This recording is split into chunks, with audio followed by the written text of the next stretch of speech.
Robím druhé video. Opäť som v Žltej Lávke.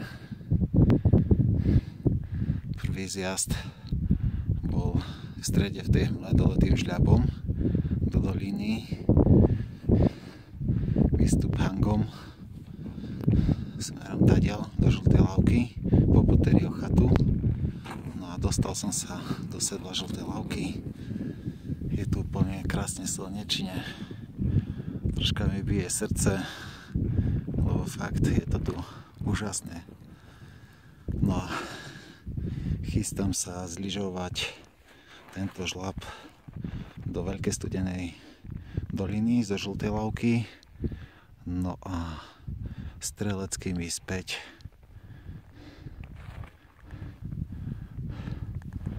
Streleckým ísť späť do Priečného a zlyžovať Priečné